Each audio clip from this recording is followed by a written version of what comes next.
Entonces, primer punto que vamos a tratar, situación actual de la pandemia en España, la doctora Natalia Prego Cancelo. Digamos, como resumen, ya no hay epidemia en la realidad clínica que justifique muchas de las medidas adoptadas. Por favor, doctora Prego.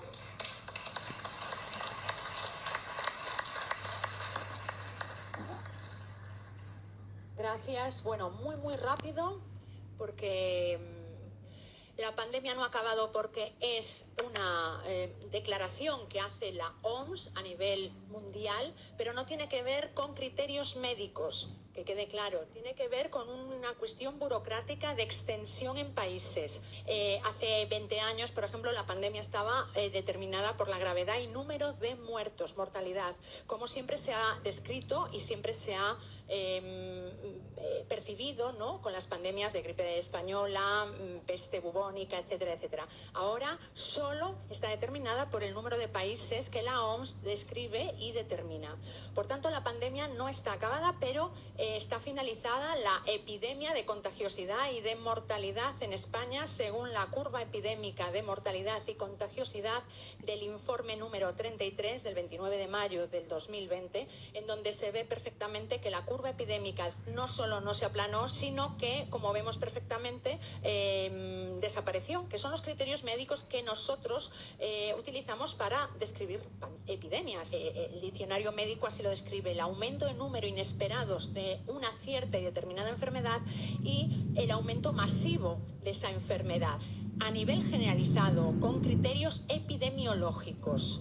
Correcto. No quiere decir que no existiera mortalidad y no existiera personas enfermas. Simplemente que a nivel epidemiológico, que justifique medidas sociales, sanitarias, que afectan a toda la población sana, no existe ese fundamento médico.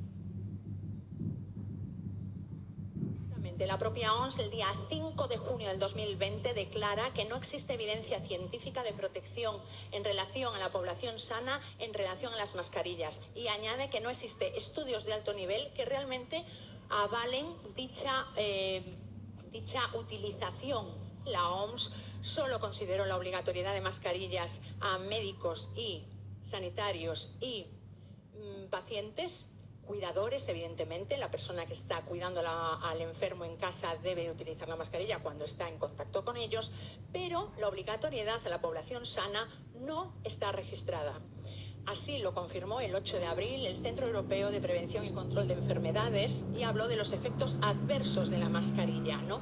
El Ministerio de Sanidad también lo había advertido en uno de sus documentos, y finalmente el 5 de junio del 2020 la OMS describió los efectos dañinos del uso de las mascarillas de forma generalizada a la población sana.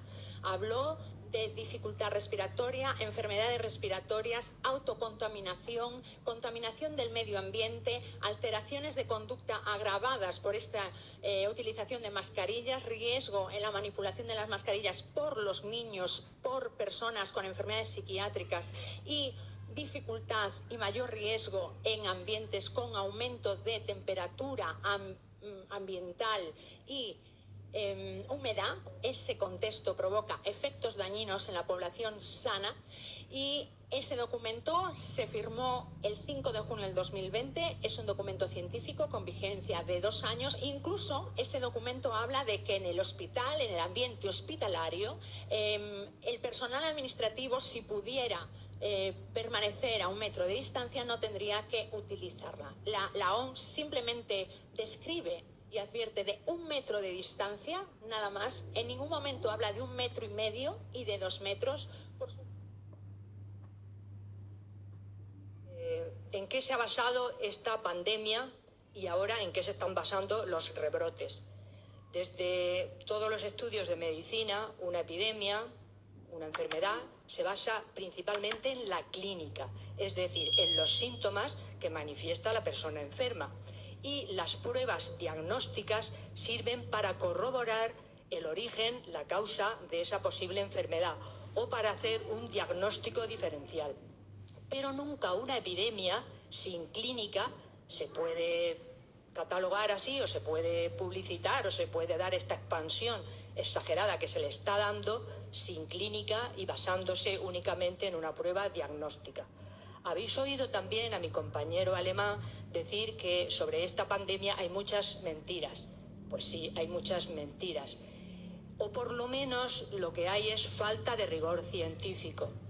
También hemos oído acusar mucho a las pseudoterapias, otras terapias médicas, porque según la opinión de determinados expertos carecen de rigor científico. Pero yo ahora voy a hacer muy breve análisis para que entendáis en qué se ha basado esta pandemia.